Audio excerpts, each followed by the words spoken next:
ਸਤਿ ਸ਼੍ਰੀ ਅਕਾਲ। ਤੁਸੀਂ ਜੁੜੇ ਹੋਏ ਹੋ ਪੰਜਾਬ ਰੇਡੀਓ USA ਦੇ ਨਾਲ ਤੇ ਮੈਂ ਹਾਂ ਪ੍ਰਵੀਨ ਸ਼ਰਮਾ ਲੈ ਕੇ ਹਾਜ਼ਰ ਹਾਂ ਪ੍ਰੋਗਰਾਮ ਖਬਰ ਤੇ ਨਜ਼ਰ। ਖਬਰ ਤੇ ਨਜ਼ਰ ਪ੍ਰੋਗਰਾਮ ਦੇ ਵਿੱਚ ਕੀ ਅਹਿਮ ਤੇ ਕੀ ਖਾਸ ਖਬਰਾਂ ਨੂੰ ਲੈ ਕੇ ਚਰਚਾ ਕਰਨ ਦੇ ਲਈ ਜੁੜ ਚੁੱਕੇ ਨੇ ਪੰਜਾਬ ਤੋਂ ਸੀਨੀਅਰ ਪੱਤਰਕਾਰ, ਉੱਘੇ ਲੇਖਕ ਅਤੇ ਸਰਗਰਮ ਸਮਾਜਿਕ ਕਾਰਕੁਨ ਦੀਪਕ ਸ਼ਰਮਾ ਝਨਾਰਥਲ ਜੀ। ਸ਼ਰਮਾ ਸਤਿ ਸ਼੍ਰੀ ਅਕਾਲ, ਸਵਾਗਤ ਹੈ ਜੀ ਪੰਜਾਬ ਰੇਡੀਓ USA ਤੇ ਜੀ। ਸਤਿ ਸ਼੍ਰੀ ਅਕਾਲ ਪ੍ਰਵੀਨ ਜੀ, ਸਾਰੇ ਦਰਸ਼ਕਾਂ ਨੂੰ, ਸਰੋਤਿਆਂ ਨੂੰ ਪਿਆਰ ਭਰੀ ਸਤਿ ਸ਼੍ਰੀ ਅਕਾਲ। ਸਤਿ ਸ਼੍ਰੀ ਅਕਾਲ ਜੀ। ਪ੍ਰੋਗਰਾਮ ਦੇ ਵਿੱਚ ਅੱਗੇ ਵਧਣ ਤੋਂ ਪਹਿਲਾਂ ਧੰਨਵਾਦ ਕਰਦੇ ਜਿਹੜੇ ਸਪਾਂਸਰਸ ਦਾ ਜਿਹੜੇ ਜ਼ਰੀਆ ਬਣਦੇ ਨੇ ਇਹਨਾਂ ਪ੍ਰੋਗਰਾਮਾਂ ਨੂੰ ਤੁਹਾਡੇ ਤੱਕ ਪਹੁੰਚਾਉਣ ਦੇ ਲਈ। ਖਾਲਸਾ ਇੰਸ਼ੋਰੈਂਸ ਏਜੰਸੀ ਵਾਲੇ, ਜਿਨ੍ਹਾਂ ਤੋਂ ਤੁਸੀਂ ਹਰ ਤਰੀਕੇ ਦੀ ਇੰਸ਼ੋਰੈਂਸ ਲੈ ਸਕਦੇ ਹੋ। ਇੰਸ਼ੋਰੈਂਸ ਬਾਰੇ ਪਤਾ ਕਰਨ ਲਈ ਇਹਨਾਂ ਦਾ ਨੰਬਰ ਹੈ 408-272-2500। ਇਹ 1992 ਤੋਂ ਲਗਾਤਾਰ ਇੰਸ਼ੋਰੈਂਸ ਬਿਜ਼ਨਸ ਦੇ ਵਿੱਚ ਸ਼ਾਨਦਾਰ ਸੇਵਾਵਾਂ ਦੇ ਰਹੇ ਨੇ ਤੇ ਅਮਰੀਕਾ ਭਰ ਦੇ ਵਿੱਚ ਇੰਸ਼ੋਰੈਂਸ ਕਰਦੇ ਨੇ। ਓਬਾਮਾ ਕੇਅਰ, ਮੈਡੀਕੇਅਰ ਜਾਂ ਫਿਰ ਕਵਰਡ ਕੈਲੀਫੋਰਨੀਆ ਬਾਬਤ ਪਾਲਿਸੀ ਕਰਵਾਉਣ ਦੇ ਲਈ, ਸਲਾਹ ਲੈਣ ਦੇ ਲਈ ਅੱਜ ਹੀ ਕਾਲ ਕਰੋ 408-272-2500 ਤੇ। ਟਰਕੀਅਨ ਇਮੀਗ੍ਰੇਸ਼ਨ ਲਾਅ ਫਰਮ ਵਾਲੇ, ਜੇ ਟਰਕੀਅਨਾਂ ਟੋਰੇ ਟਰਕੀਅਨਾਂ ਦੇ ਨਾਲ ਤੁਸੀਂ US ਇਮੀਗ੍ਰੇਸ਼ਨ ਬਾਬਤ ਕੋਈ ਵੀ ਸਲਾਹ ਕਰਨੀ ਹੈ, ਕੋਈ ਵੀ ਸਵਾਲ ਪੁੱਛਣਾ ਤੇ ਇਹਨਾਂ ਦਾ ਨੰਬਰ ਹੈ 415-909-0503।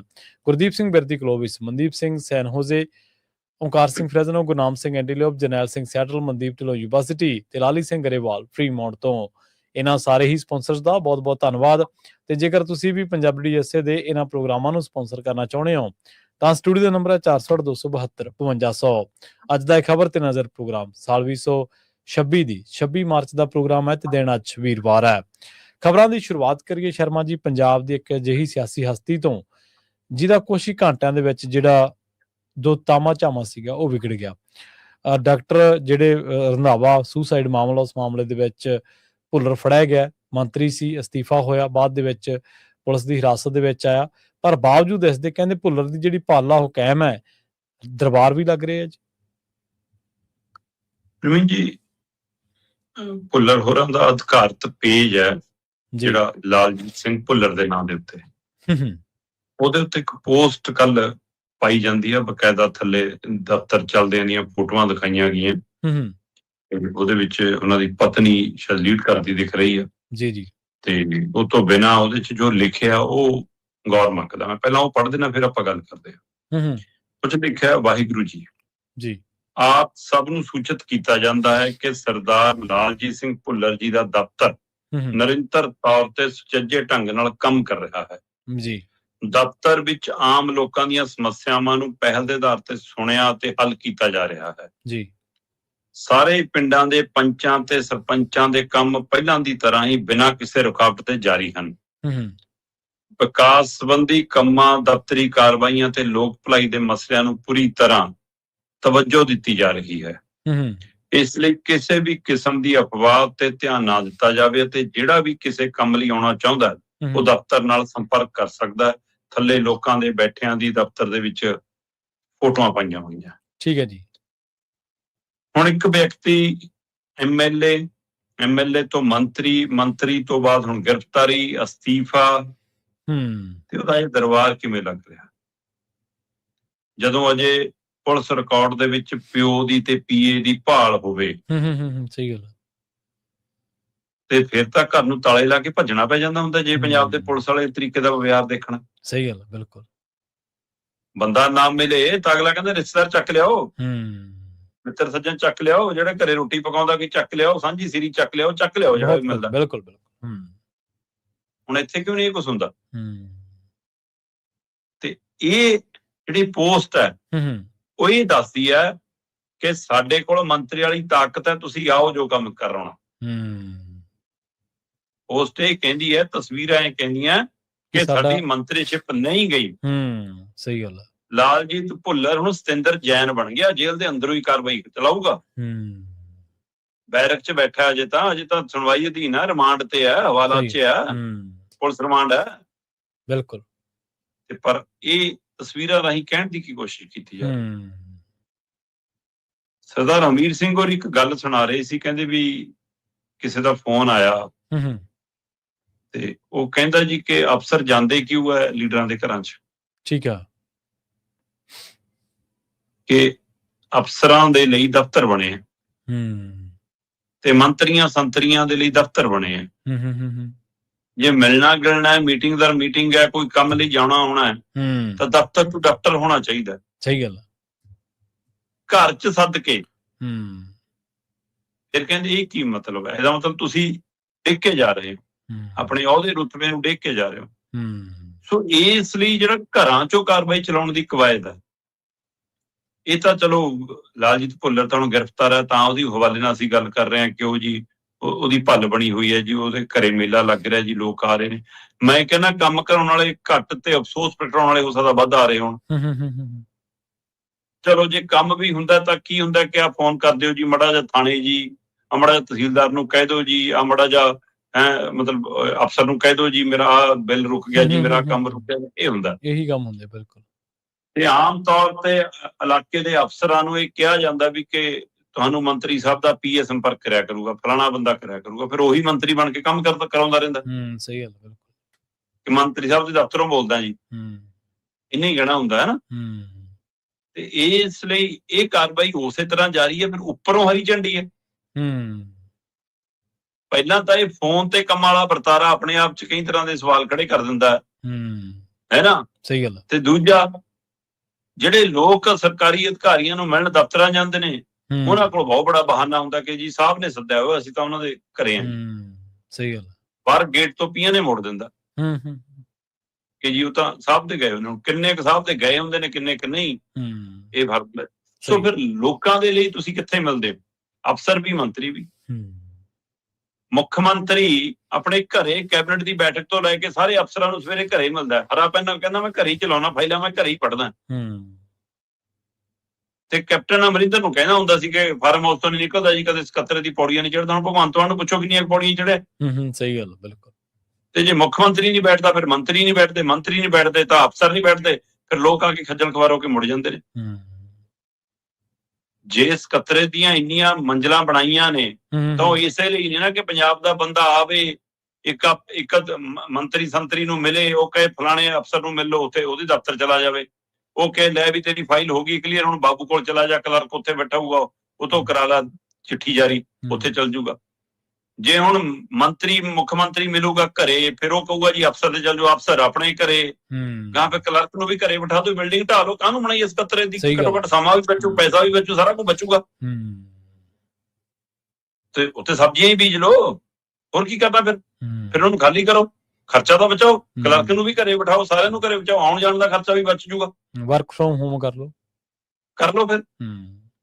ਸੋ ਮਤਲਬ ਇਹ ਸਾਰਾ ਵਰਤਾਰਾ ਇੱਕ ਪਹਿਲੂ ਇਹ ਹੈ। ਦੂਸਰਾ ਪਹਿਲੂ ਇਹ ਹੈ ਕਿ ਲਾਲਜੀਤ ਭੁੱਲਰ ਦੇ ਮਾਮਲੇ ਦੇ ਵਿੱਚ ਇਹ ਸੁਨੇਹਾ ਦੇਣ ਦੀ ਕੋਸ਼ਿਸ਼ ਹੈ ਕਿ ਸਾਡੀ ਆਕਾਵਾਂ ਨਾਲ ਵੀ ਉਵੇਂ ਹੀ ਹੈ, ਸਾਡੀ ਸਰਕਾਰ 'ਚ ਵੀ ਉਵੇਂ ਹੀ ਹੈ। ਸਹੀ ਗੱਲ। ਚੋਣ ਵੀ ਅਸੀਂ ਉਹ ਲੜਾਂਗੇ ਜੇ ਪਿਓ ਤੇ ਪੁੱਤ ਤੇ ਪਰਚਾ ਹੋ ਗਿਆ ਹੈ ਨਾ, ਤੁਹਾਨੂੰ ਕਹਿੰਦੀ ਫਿਰ ਮੈਂ ਤਿਆਰ ਹਾਂ, ਮੈਂ ਲੜ ਲੂੰਗੀ ਚੋਣ ਤਾਂ। ਕੀ ਇਹ ਸੁਨੇਹਾ? ਸਹੀ ਹੈ। ਸੋ ਇਸ ਲਈ ਇਹ ਆਪਣੇ ਆਪ 'ਚ ਸਵਾਲ ਹੈ ਕਿ ਪੁਲਿਸ ਦਾ ਤਰੀਕਾ, ਸਰਕਾਰਾਂ ਦਾ ਤਰੀਕਾ, ਕਾਨੂੰਨ ਦਾ ਤਰੀਕਾ ਬੰਦਾ ਦੇਖ ਕੇ ਬਦਲ ਜਾਂਦਾ ਜਨਾਬ। ਜੀ ਜੀ। ਸਾਰਿਆਂ ਲਈ ਇੱਕਸਾਰ ਨਹੀਂਗਾ ਕਾਨੂੰਨ ਸਾਡਾ, ਨਹੀਂ ਹੈਗਾ। ਦੁਆਇਆਂ ਦੇ ਬੂਹੇ ਭੰਨਦੇ ਹੋ, ਕੰਧਾਂ ਵੀ ਟੱਪਦੇ ਹੋ, ਚੱਕ ਵੀ ਲਿਆਉਂਦੇ ਹੋ, ਪਿੰਡ ਸਾਰਾ ਘੇਰ ਲੈਂਦੇ ਹੋ, ਹੈ ਨਾ। ਤੇ ਇੱਥੇ ਤੁਸੀਂ ਗ੍ਰਿਫਤਾਰ ਕੀਤੇ ਬੰਦੇ ਨੂੰ ਵੀ ਸਲੂਟ ਠੋਕ ਲੈਂਦੇ ਹੋ, ਸਾਰਾ ਕੁਝ ਦਿਖਦਾ। ਸੋ ਇਸ ਲਈ ਦਾ ਮਤਲਬ ਭੱਲਤਾ ਜੇ ਕਾਇਮ ਹੈ ਜਨਾਬ। ਜੀ ਬਿਲਕੁਲ। ਨਾਲੇ ਜਿਹੜੀ ਪੰਜਾਬ ਦੀ ਸਿਆਸਤ ਆ ਨਾ, ਜਾਂ ਭਾਰਤ ਦੀ ਸਿਆਸਤ, ਇਹ ਸਿਆਸੀ ਜਿਹੜੀ ਤਾਕਤ ਆ ਉਹ ਵਰਤਨ ਦੀ ਘੱਟ ਆ, ਸ਼ੋਅ ਕਰਨ ਦੀ ਜ਼ਿਆਦਾ ਹੋ ਗਈ। ਅਸਲ ਦੇ ਵਿੱਚ ਤਾਕਤ ਸ਼ੋਅ ਹੀ ਆ, ਜਿਹੜਾ ਤੁਸੀਂ ਇਹ ਸਾਰਾ ਤਫਸੀਲ ਦੇ ਕੇ ਹਟੇ ਹੋ। ਇਹ 'ਚ ਲੋਕਾਂ ਦਾ ਤਾਂ ਭਲਾ ਹੈ ਨਹੀਂ ਗਾ, ਇਹਦੇ 'ਚ ਇੱਕ ਵਿਅਕਤੀ ਵਿਸ਼ੇਸ਼ ਦਾ ਹੰਕਾਰ, ਉਹਦੀ ਸੱਤਾ ਪ੍ਰਤੀ ਜਿਹੜਾ ਉਹਦਾ ਦਬਦਬਾ, ਉਹ ਝਲਕ ਰਿਹਾ ਇਹਦੇ ਵਿੱਚ ਸਾਰੇ 'ਚੋਂ। ਅਗਲੀ ਗੱਲ ਕਰੀਏ ਕੇਜਰੀਵਾਲ ਦੀ ਸੈਨਾ ਦੀ, ਕਹਿੰਦੇ 10 ਦਿਨਾਂ ਦੇ ਵਿੱਚ 16,000 ਰੈਲੀਆਂ ਕਰਨੀਆਂ ਜੀ।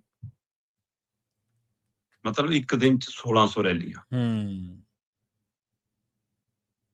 ਅਸਲ 'ਚ ਆਪਾਂ ਪਹਿਲਾਂ ਵੀ ਇੱਕ ਦਿਨ ਗੱਲ ਕੀਤੀ ਸੀ ਕਿ ਇੱਕ ਤਾਂ ਜੀ ਇਹ ਕਹਿੰਦੇ ਜੀ ਅਸੀਂ ਉਹ ਸ਼ੁਰੂ ਕਰਨਾ ਸਰਵੇ ਜਾਂ ਪੰਜਾਬ 'ਚ ਡਰੱਗ ਜਨਗਣਨਾ, ਆਰਥਿਕ ਸਮਾਜਿਕ ਜਨਗਣਨਾ, ਪਰ ਮੈਨੂੰ ਲੱਗਦਾ ਕਿ ਉਹ ਸਾਮਦਾਨ ਦੰਦ ਭੇਦ ਵਾਲੇ ਨੇ ਨਾ ਐਮਐਲਏ ਨਾਲ ਮੀਟਿੰਗ ਕਰਕੇ ਉਹਨਾਂ ਦੀ ਫਿਰ ਖਾਸੀ ਝਾੜ ਝੰਬ ਕੀਤੀ ਆ ਮਨੀਸ਼ ਸਿਸੋਦੀਆ ਨੇ। ਮਨੀਸ਼ ਸਿਸੋਦੀਆ ਕਰ ਕੀ ਰਹੇ ਹੋ ਕਹਿੰਦਾ ਤੁਸੀਂ, ਕਿਉਂਕਿ ਅਗਲਿਆਂ ਦੀਆਂ ਕ੍ਰਾਂਤੀਆਂ ਹੋ ਗਈਆਂ ਫੇਰ। ਸਹੀ ਗੱਲ, ਬਿਲਕੁਲ। ਸਿੱਖਿਆ ਕ੍ਰਾਂਤੀ ਵੜ ਗਈ ਸੀ ਪਖਾਨੇ 'ਚ, ਯੁੱਧ ਕ੍ਰਾਂਤੀ ਉੜ ਗਈ, ਯੁੱਧ ਨਸ਼ਿਆਂ ਵਿਰੁੱਧ ਨਹੀਂ ਲੱਭ ਰਿਹਾ, ਸਿਹਤ ਕ੍ਰਾਂਤੀ ਪੈਂਚਰ ਹੋ ਗਈ, ਹੈ ਨਾ। ਤੇ ਰਿਹਾ ਕਿ ਆਹ 1000 ਰੁਪਏ ਵਾਲਾ ਫਾਰਮੂਲਾ ਵੀ ਠੁੱਸ ਹੁੰਦਾ ਦਿਖ ਰਿਹਾ, 10 ਲੱਖ ਵਾਲਾ ਵੀ, ਤੇ ਸਾਰਿਆਂ ਤੇ ਮਿੱਟੀ ਪੈ ਗਈ, ਪਾਣੀ ਫਿਰ ਗਿਆ ਲਾਲਜੀਤ ਭੁੱਲਰ ਵਾਲੇ ਮਾਮਲੇ 'ਚ। ਸਹੀ ਹੈ, ਬਿਲਕੁਲ। ਉਸ ਸਾਰੇ ਨੂੰ ਕਾਇਮ ਰੱਖਣ ਦੇ ਲਈ ਹੁਣ ਕਹਿੰਦੇ ਜੀ ਅਸੀਂ ਨੁੱਕੜ ਬੈਠਕਾਂ ਕਰਨੀਆਂ, ਤੇ ਜੀ ਕੱਲ ਪੰਜਾਬ ਦੇ ਮੰਤਰੀਆਂ ਐਮਐਲਏ ਨੇ 1000 ਤੋਂ ਵੱਧ ਬੈਠਕਾਂ ਕਰ ਵੀ ਲਈਆਂ। ਠੀਕ ਹੈ। ਅੱਛਾ, ਇੱਕ ਦਿਨ ਚ 1000 ਬੈਠਕ। ਇਹ AI ਰਾਹੀਂ ਹੋਊਗੀ, ਕਲੋਨ ਬਣਾ ਕੇ ਹੋਊਗੀ। ਸਹੀ ਹੈ। ਇਹ ਮਤਲਬ ਕਿਵੇਂ ਆ ਇਹ?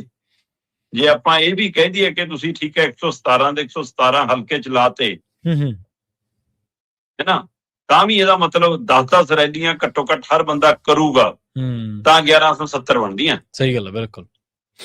ਤੇ ਇਹਦਾ ਮਤਲਬ ਤੁਸੀਂ ਆਪਣੇ ਸਾਰੇ ਐਮਐਲਏ ਲਾਤੇ, ਤੇ ਜਿੱਥੇ ਤੁਹਾਡਾ ਐਮਐਲਏ ਨਹੀਂ ਉੱਥੇ ਤੁਸੀਂ ਹਲਕਾ ਇੰਚਾਰਜ ਲਾਤੇ ਕਿ 10 ਥਾਵਾਂ ਤੇ ਜਾਓ। ਹਦਾਇਤ ਕੀ ਹੈ ਕਿ ਮੀਟਿੰਗ ਦੀ ਫੋਟੋ ਖਿੱਚ ਕੇ ਅਧਿਕਾਰਤ ਗਰੁੱਪ ਚ ਪਾ ਕੇ ਆਪਣੀ ਜਾਣਕਾਰੀ ਦਿਓ। ਠੀਕ ਹੈ। ਅੱਛਾ, ਕਿ ਅਸੀਂ ਇੰਨੀਆਂ ਮੀਟਿੰਗਾਂ ਕਰ ਲਈਆਂ ਅੱਜ, ਫਿਰ 10-10 ਮੀਟਿੰਗਾਂ, ਚੋਣ ਪ੍ਰਚਾਰ ਸ਼ੁਰੂ ਹੋਇਆ। ਇਹਦਾ ਮਤਲਬ ਤਾਂ ਸਹੀ ਹੈ, ਬਿਲਕੁਲ। ਚੋਣ ਪ੍ਰਚਾਰ ਚ ਹੁੰਦਾ ਕਿ 9 ਵਜੇ ਇੱਥੇ, 9:30 ਵਜੇ ਉੱਥੇ, ਹੈ ਨਾ, ਬਸ ਹਾਰ ਪਾਉਣਾ, ਮਾੜਾ ਜਿਹਾ ਕਾਜੂ ਚੱਕ ਲਿਆ, ਇੱਕ ਬਦਾਮ ਚੱਕ ਲਿਆ, ਬਸ ਫਤਿਹ ਬੁਲਾਤੀ, ਜੱਫੀ ਪਾਲੀ, ਰੀਲ ਬਣਾਤੀ, ਚਲੋ ਚਲੋ ਚਲੋ ਚਲੋ, ਹਲਾ। ਬਾਕੀ ਭਾਸ਼ਣ ਬੈਠੇ ਬੰਦੇ ਪਹਿਲਾਂ ਦੇ ਲੋ, ਬਾਅਦ ਚੋਂ ਦੇ ਲੋ, ਬਸ ਲੀਡਰ ਸਾਹਿਬ ਉਹ ਤਰੀਕਾ। ਜਾਂ ਇਹ ਸਰਵੇ ਇੱਕ ਨਵੇਂ ਤਰ੍ਹਾਂ ਦਾ। ਵੈਸੇ ਤਾਂ ਸਰਵੇ ਲਈ ਇਹਨਾਂ ਨੇ ਟੀਮਾਂ ਹਾਇਰ ਕੀਤੀਆਂ ਹੁੰਦੀਆਂ, ਬੜੀ ਬੜੀਆਂ ਕੰਪਨੀਆਂ ਦਿੱਲੀ, ਜੇ ਟੈਂਟ ਕੁਰਸੀਆਂ ਦਿੱਲੀ ਤੋਂ ਆਉਂਦੀਆਂ ਤਾਂ ਸਰਵੇ ਟੀਮਾਂ ਵੀ ਉੱਥੋਂ ਹੀ ਆਉਂਦੀਆਂ। ਹੁਣ ਕੱਲੇ ਐਮਐਲਏ ਜਾਂ ਹਲਕਾ ਇੰਚਾਰਜ ਦੇ ਉੱਪਰ ਲਾਇਆ ਵਾ ਦਿੱਲੀ ਵਾਲਾ ਬੰਦਾ। ਸਹੀ ਗੱਲ ਹੈ, ਬਿਲਕੁਲ। ਉਹ ਡੰਡਾ ਦੇ ਕੇ ਹੱਕ ਦਾ ਇਹਨਾਂ ਨੂੰ, ਬਿਲਕੁਲ, ਉਹ ਰਿਪੋਰਟ ਲੈਂਦਾ ਇਹਨਾਂ ਤੋਂ ਕਿ ਐਸੇ ਬੋਲੋ, ਐਸੇ ਕਰੋ, ਇਹ ਕਰੋ।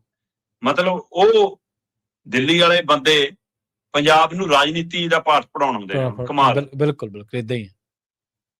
ਤੇ ਉਹਨਾਂ ਦੇ ਅਨੁਸਾਰ ਤੁਹਾਨੂੰ ਬੋਲਣਾ ਵੀ ਪੈਣਾ, ਉਹਨਾਂ ਦੇ ਅਨੁਸਾਰ ਤੁਹਾਨੂੰ ਆਪਣੀ ਯੋਜਨਾਵਾਂ ਦੱਸਣੀਆਂ ਪੈਣੀਆਂ। ਕਹਿਣ ਨੂੰ ਇਹ ਨੁੱਕੜ ਬੈਠਕਾਂ ਨੇ, 4.5 ਸਾਲ ਦਾ ਰਿਪੋਰਟ ਕਾਰਡ ਪੇਸ਼ ਕਰਨ ਲਈ ਇਹ ਯੋਜਨਾ ਹੈ। ਤੇ 10 ਦਿਨਾਂ ਚ ਅਮਨ ਅਰੋੜਾ ਕਹਿੰਦੇ 16,000 ਰੈਲੀਆਂ ਕਰਨੀਆਂ, ਮਤਲਬ ਐਵਰੇਜ ਇੱਕ ਦਿਨ ਦੀ 1600 ਬਣਦੀ ਹੈ। ਤੇ ਇਹਦਾ ਮਤਲਬ ਜੇ 1170 ਇਹ ਕਰ ਲੈਣਗੇ, ਹੈ ਨਾ, ਤਾਂ ਬਾਕੀ 400-500 ਲਈ ਫਿਰ ਵਰਕਰ ਚੇਅਰਮੈਨ ਉਹ ਰੱਖੇ ਹੋਣਗੇ ਕਿ ਤੁਸੀਂ ਵੀ ਕਰੋ 5-5, 4-4, ਤਾਂ ਇਹ ਐਵਰੇਜ ਪੂਰੀ ਨਿਕਲਦੀ ਹੈ। ਵੈਸੇ ਕੱਲ ਦੀ ਰਿਪੋਰਟ ਦੱਸੀ ਜਾ ਰਹੀ ਕਿ 1000 ਤੋਂ ਵੱਧ ਕਹਿੰਦੇ ਅਸੀਂ ਨੁੱਕੜ ਬੈਠਕਾਂ ਕਰ ਲਈਆਂ ਜੀ ਇੱਕ ਦਿਨ ਚ। ਸੋ ਇਸ ਲਈ ਇਹ ਤਰੀਕੇ ਨਾਲ ਤਾਂ ਇਹ ਤੁਰ ਪਏ ਨੇ।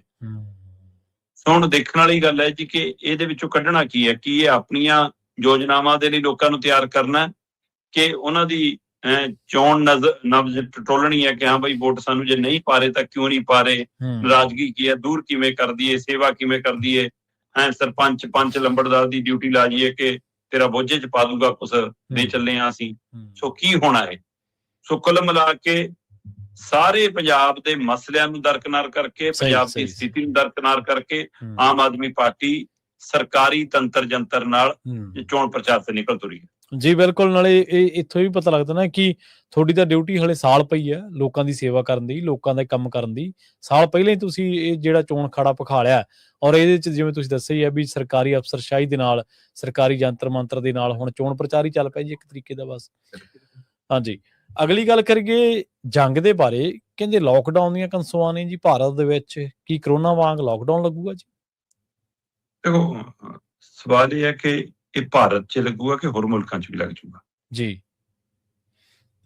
ਤੇਲ ਗੈਸ ਦੀ ਕਿੱਲਤ ਤਾਂ ਹੁਣ ਚੌਂ ਪਾਸੇ ਨਜ਼ਰ ਆਉਣ ਲੱਗੀ ਹੈ, ਔਰ ਇਸ ਕਿੱਲਤ ਦਾ ਅਸਰ ਅਸੀਂ ਦੁਨੀਆ ਭਰ 'ਚ ਦੇਖ ਰਹੇ ਹਾਂ ਜੀ।